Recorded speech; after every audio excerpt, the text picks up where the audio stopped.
Welcome back to ಈ Narada channel. Varamahalakshmi ಹಬ್ಬಕ್ಕೆ ದೇವಿಯನ್ನು ಕೂಡಿಸಿ ಮಾಡುವ ಮತ್ತೊಂದು ಅಲಂಕಾರವನ್ನು ಈ ವಿಡಿಯೋದಲ್ಲಿ ನೋಡೋಣ.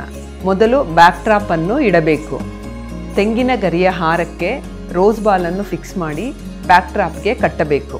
ತೆಂಗಿನ ಗರಿಯ ಹಾರ ಹಾಗೂ ರೋಸ್ ಬಾಲ್ ಅನ್ನು ಹೇಗೆ ಮಾಡಬಹುದೆಂದು ಈಗಾಗಲೇ ನೀವು ನೋಡಿದ್ದೀರಿ.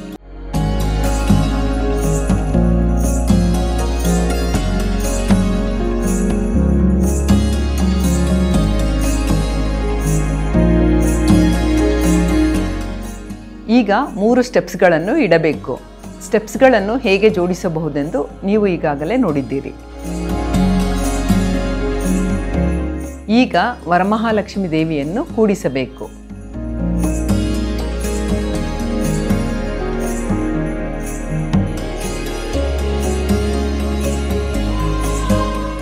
ನಿಮ್ಮ ಹತ್ತಿರ ಪ್ರಭಾವಳಿ ಇದ್ದರೆ ಅದಕ್ಕೆ ಹೂವಿನಿಂದ ಅಲಂಕಾರ ಮಾಡಿ ಜೋಡಿಸಬಹುದು. ಪ್ರಭಾವಳಿಗೆ ಹೂವಿನಿಂದ ಈ ರೀತಿ ಹೇಗೆ ಅಲಂಕಾರ ಮಾಡಬಹುದೆಂದು ನೀವು ಈಗಾಗಲೇ ನೋಡಿದ್ದೀರಿ.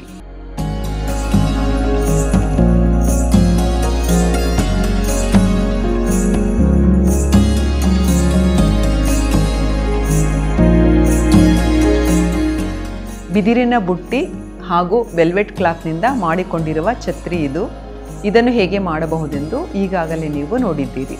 ಹೂವಿನಿಂದ ಅಲಂಕರಿಸಿರುವ ದೀಪದ ಕಂಬಗಳನ್ನು ದೇವಿಯ ಅಕ್ಕಪಕ್ಕದಲ್ಲಿ ಇಡಬೇಕು. ಈ ರೀತಿ ದೀಪದ ಕಂಬಗಳಿಗೆ ಹೂವಿನಿಂದ ಹೇಗೆ ಅಲಂಕರಿಸಬಹುದೆಂದು ಈಗಾಗಲೇ ನೀವು ನೋಡಿದ್ದೀರಿ. ಸ್ಟೆಪ್ಸ್ನ ಕಾರ್ನರ್ಗಳನ್ನು ಹೂವಿನಿಂದ ಅಲಂಕರಿಸಬೇಕು. ಹಣ್ಣುಗಳಲ್ಲಿ ಅಷ್ಟಲಕ್ಷ್ಮಿಯರನ್ನು ಮಾಡಿ ಸ್ಟೆಪ್ಸ್ನ ಮೇಲೆ ಜೋಡಿಸಬೇಕು.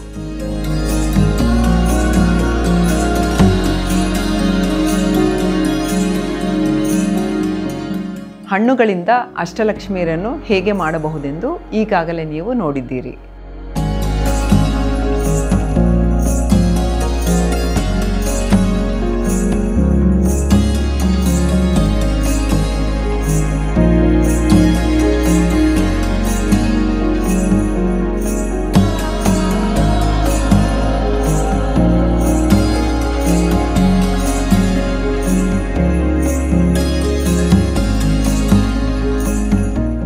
ಈ ನಾರದ ಯೂಟ್ಯೂಬ್ ಚಾನಲ್ಗಳಿಗೆ ಸಬ್ಸ್ಕ್ರೈಬ್ ಆಗಿ ಫೇಸ್ಬುಕ್ ಪೇಜ್ನ ಲೈಕ್ ಮಾಡಿ.